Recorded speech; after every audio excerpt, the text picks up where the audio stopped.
Oh man.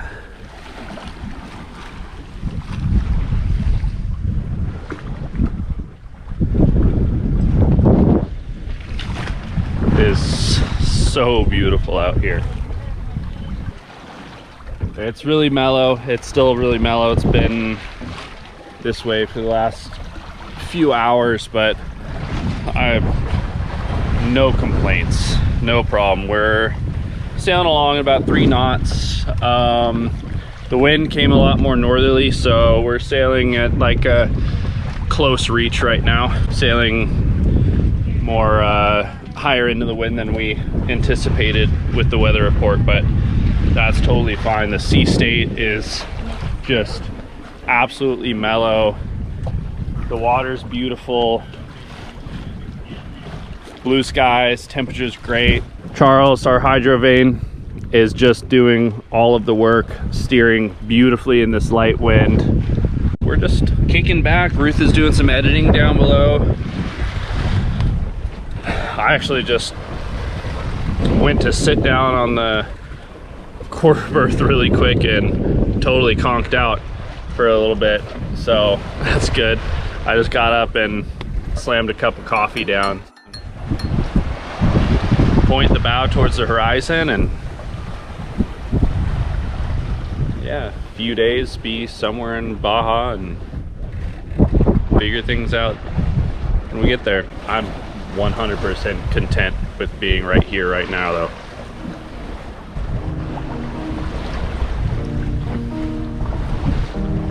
Feels really good to be back out here.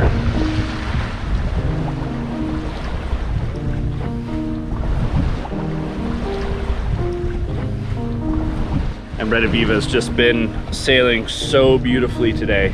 It's amazing how much I've kind of forget how well she actually does sail for being a 30,000 pound gaff rig catch, and with the totally clean bottom, and we got a like fresh slick bottom, and we've been in most of the day, we've been in light winds and still just doing really well. And that's just with our regular sails, no light wind sails, and she's just scooting along.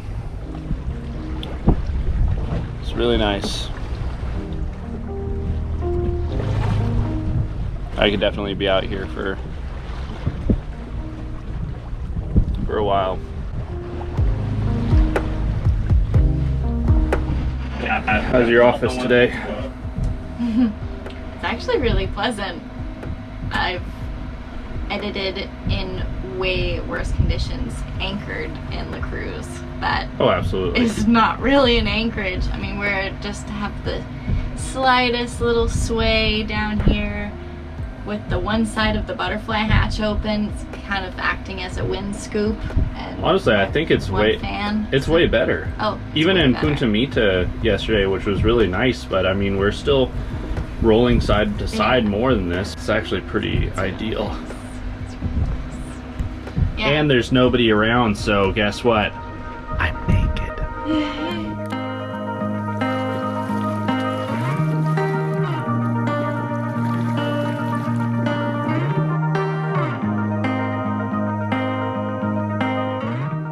Getting a lot of work done, which is nice. Still got to enjoy a majority of the day. Probably worked like an hour about now, maybe another hour or two, and get to enjoy the sunset. Unshackling ourselves from needing to have it all figured out and traveling at a pace that feels right has lifted our burdened minds. It's easy to get caught up in the expectations of others, judging yourself and generating stress. This is our reset, an ocean retreat to find our center. It's long been documented nature helps you do this, and we all too often forget and unplug from stressors. Sometimes you feel you don't have a choice, but you have to choose to take that space. Your life depends on it. Every time it surprises me how quickly I feel better, like I've discovered something. But it's here. It's always been here. I just become blind and have to rediscover my sight and see it's right in front of me.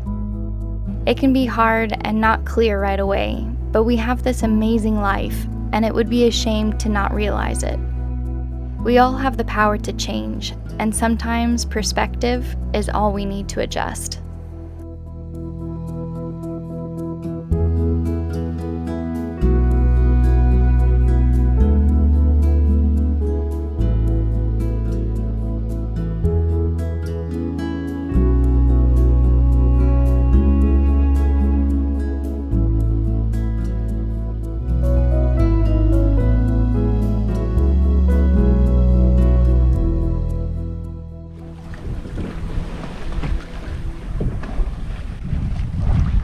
Well, it's been a couple hours and it's still absolutely beautiful out here.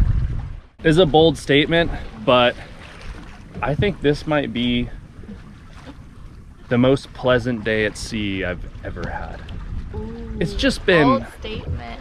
oh man, it hasn't like wavered between like maybe within a few knots, and it hasn't shifted. It hasn't, like, it's been the most consistent wind and sea state all day long. We haven't touched anything.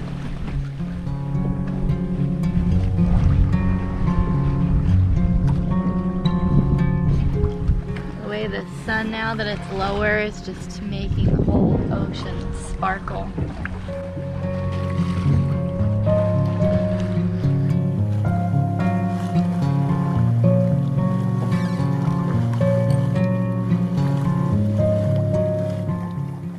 I could do this for a long time.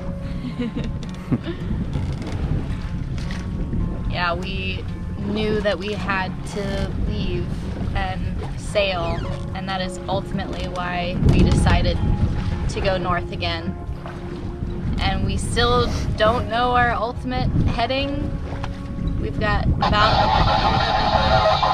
That is enough out of you. We've got about a month left before hurricane season really starts.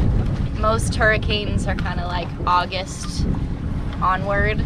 Might even sail a little bit into July. But yeah, we've got a few ideas for where we want to keep Red Aviva for hurricane season. But that's yet to be determined. Or what we want to do, nobody knows. We really wanted to do a long passage and just go out to sea and just kind of let the brain detox, and I think we're accomplishing just that. Yeah. So we might not know exactly what we're doing, but exactly what we're doing feels pretty right at this moment. So I couldn't have said it better. A longer passage is what we were seeking. Time and the opposite of speed is what we asked for. Blessed by the sea for exactly what we need.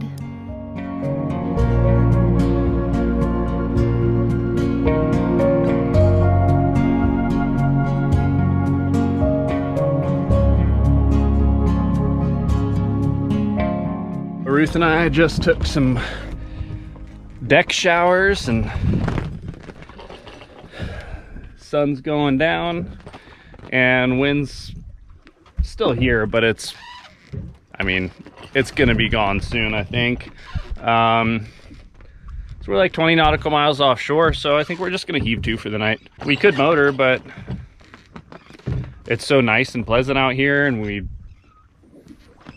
don't want to listen to the motor and don't want to burn the diesel, and we're not in any rush, so we'll just heave to until we get some wind, which might not be until tomorrow. But I'm gonna drop the main and drop the head sails. Red Aviva heaves to really well with just the mizzen. We'll probably only technically be hove to for like a short period of time until all the wind dies, and then we'll just be basically lying a hull drifting. So pretty.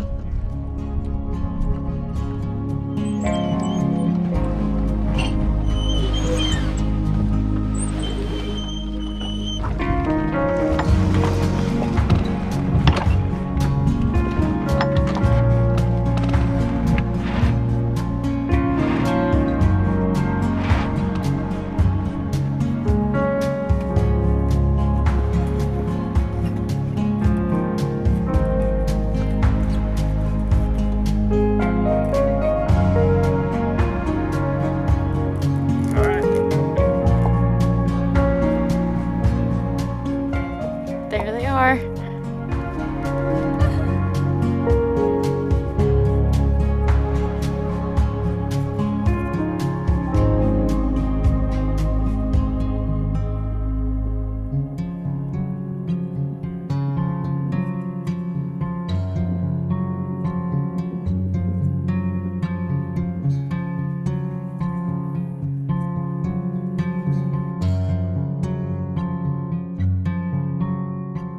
A mix of leftover rice and frozen beef is on the menu, without a fresh fish from the hand lines. Along with some seasoned potatoes, we are fulfilled to settle in for a night adrift.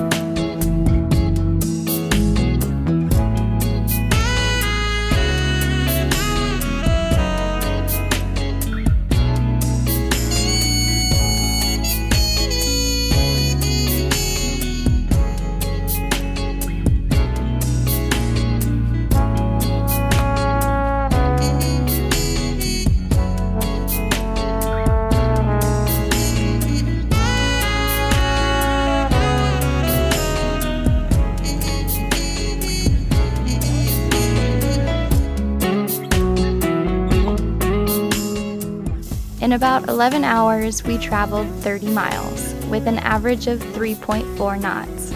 We did have a max speed of 7 knots, but otherwise we were steadily moving forward at a tranquil tempo. Cheers. All right. That'll do.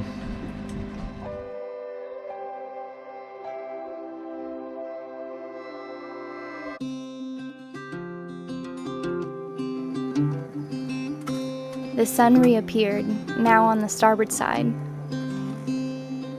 Garrett surprised me and let me sleep through the night. I stood the sunrise watch and awoke Garrett when the wind returned. We were stationary for 12 hours without a puff of wind. If it gets hard, we might need to get it around up a little bit more, but we'll see how it goes.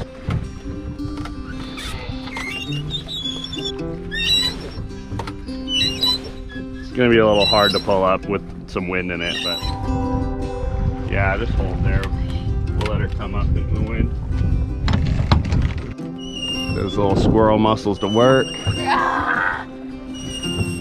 Back to full sail and nicely trimmed, we enjoyed coffee together on the port side, still in the shade.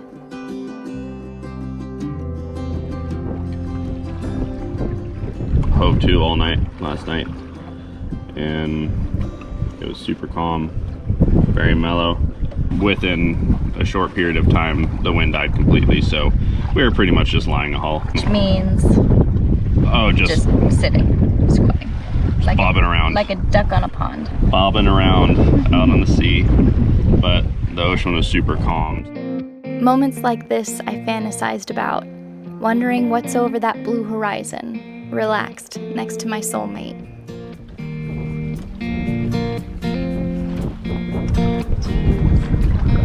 Not a bad way to spend the morning. Yes. It's nice to just not be in a rush. Meandering north in no hurry, we turned Starlink on to update weather. Leftover special. Breakfast is usually dinner leftovers with a couple eggs. Weather check. Looking at the weather on Friday, it's Wednesday today. On Friday and Saturday, we get really nice southerlies that fill in. So we want to make sure that we... Further north of where we are. Further north, yeah.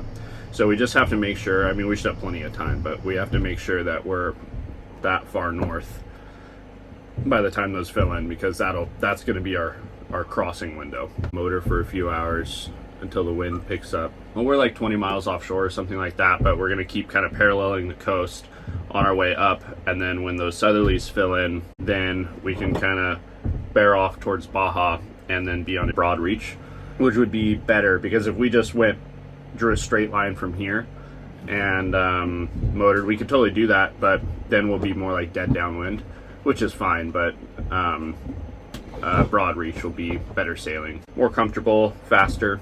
The weather encourages us to motor a few hours to catch the best looking wind to head west across the sea. A likely spot to keep Redaviva safe through hurricane season is familiar, Puerto Escondido. General ideas and keeping our options open influence our course. We have southerly winds for a week, allowing us this leisurely voyage, a meager taste, really, of what trade wind sailing would be like. Ooh, it's getting toasty now that there's no wind. But we've rolled in the Yankee, taken down the staysail, taken down the main, just to have the mizzen up for a riding sail. And we got the old iron jib carrying us along. And we'll see if the wind does end up filling in a couple hours. Hopefully we'll only be running the engine like 3 hours or something today. Seen one sea turtle already today. I think we saw 2 yesterday. It is absolutely gorgeous. And we have it all to ourselves.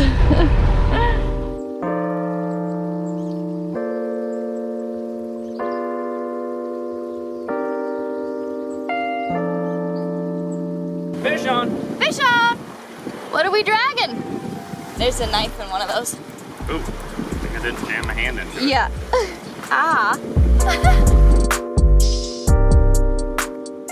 The meat of the Crevalle jack is very red, almost purple. Unlike tuna, it cooks brown, resembling beef.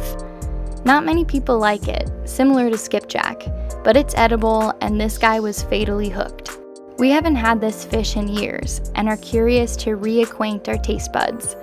It yielded a lot, so we have plenty of opportunities to play with recipes. The wind came in with the fish. Blood washed off and sails back up.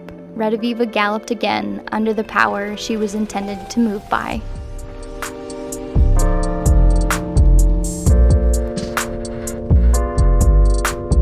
Sailing again! Woo!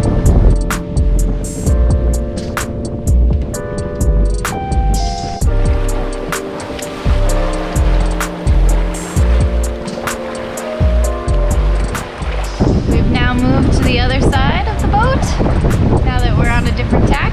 We only had to motor like a little over 3 hours and we're sailing again. We're sailing faster than we motor, so this is perfect.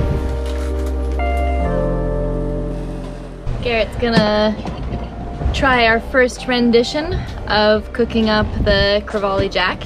Similar to skipjack, so we just usually throw them back, but since this one was a fatal hook, we're not going to waste it, and so now we have a huge gallon-sized Ziploc bag full of Crevalle jack. Cooking on a little bit of a lean. Our wind has clocked around a little bit more to our beam, and we are still sailing, and it is just gorgeous. Still gorgeous.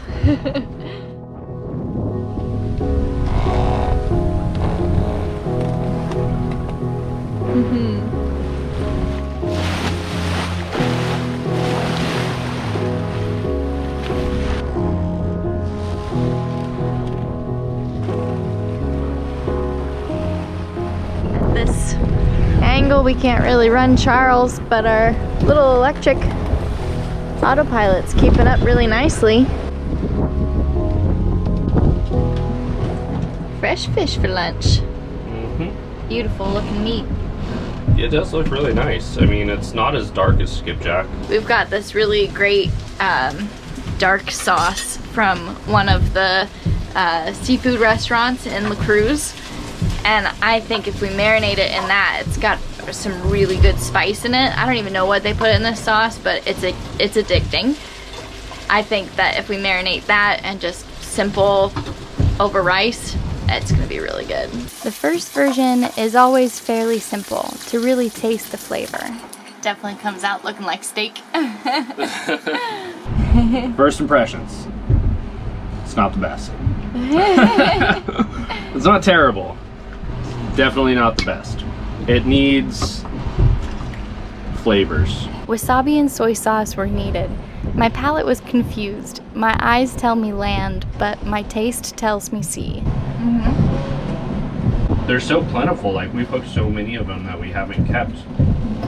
And like, you know, if you're just sustaining off the ocean, it's perfectly fine meat. There's nothing wrong with this fish. Mm-hmm. If this was like all you were eating for a really long time, it would definitely get old. Mm-hmm. Be like, not this again. All right, we're volley jack for the win. Elevated by another 24 hours at sea, we're reminded how resilient the brain is, with ample rest. We've agreed not to let each other forget this feeling, to hold it with us on land and in the next hardship. We also wanted to share it with you, so thanks for watching.